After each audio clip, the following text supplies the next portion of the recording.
आज मी तुम्हाला उपमा करून दाखवत आहे। हा 2 वाट्या, या वाटीने 2 वाट्या रवा घेतलेला आहे आणि आता भाजण्यासाठी थोडंसं भाजून घ्यायचं आहे। 1 चमचा साजूक तूप टाकून घेतलेला आहे। त्यावर आता हा रवा भाजून घ्यायचा।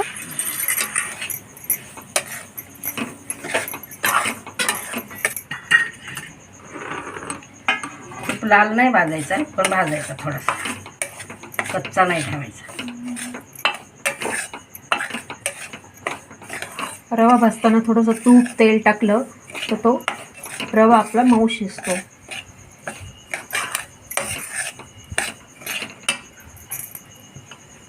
थोडासा गोल्डन कलर येईपर्यंत आपल्याला भाजून घ्यायचं आहे।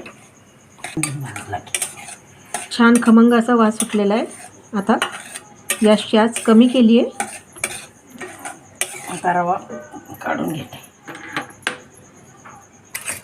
आता उपमा करण्यासाठी आता कढई तापत ठेवली आहे। तेल टाकून घेतलं, तेल तापलंय चांगलं। आता दाणे तळून घेते।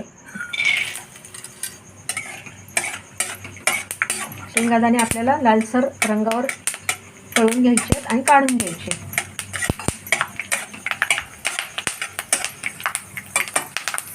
चांगली लाल झाली की आपण शेंगदाणे काढून घेऊया। मोहरी टाकली आहे। मोहरी चांगली तडतडून घ्यायची।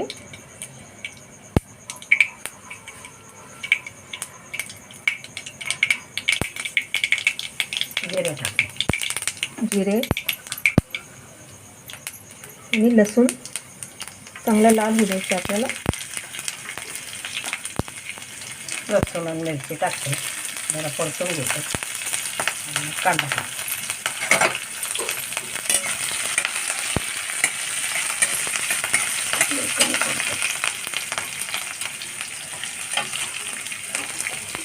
कांदा पण टाकून घ्यायचा आपल्याला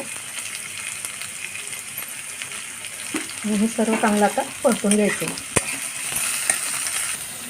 कांदा असा बाजूला करून मध्ये उडदाची डाळ टाकून घ्यायची।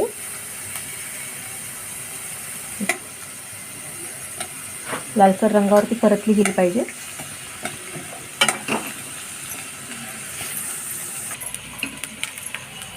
थोडा हिंग टाकून घेते।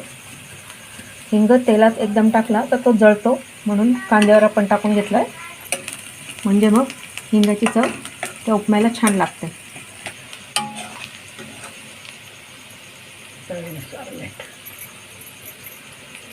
मीठ टाकून घ्यायचं चवीनुसार।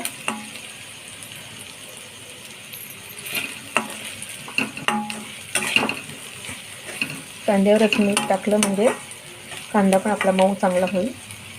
आता पाणी टाकून घेऊ यामध्ये।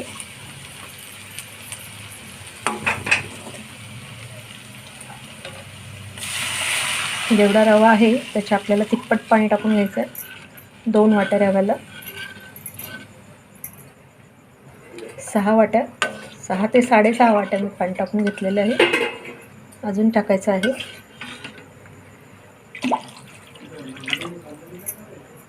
आईचं हे प्रमाण तसं तिने अंदाजेच टाकलेलं आहे, पण योग्य प्रमाण तिप्पट घेतलं म्हणजे तो रवा चांगला फुलतो आणि छान शिजतो।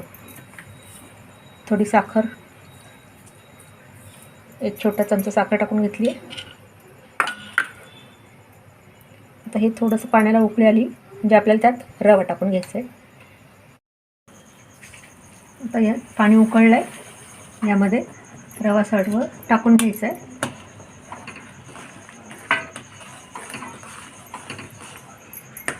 गाठी न होऊ देता चांगलं हलवायचं आहे। गॅसची आच यावेळेला कमीच ठेवायची। उपमा शिजत असतानाच त्यामध्ये शेंगादाणे टाकून घेतले आणि चांगलं आता हलवून घेतलं।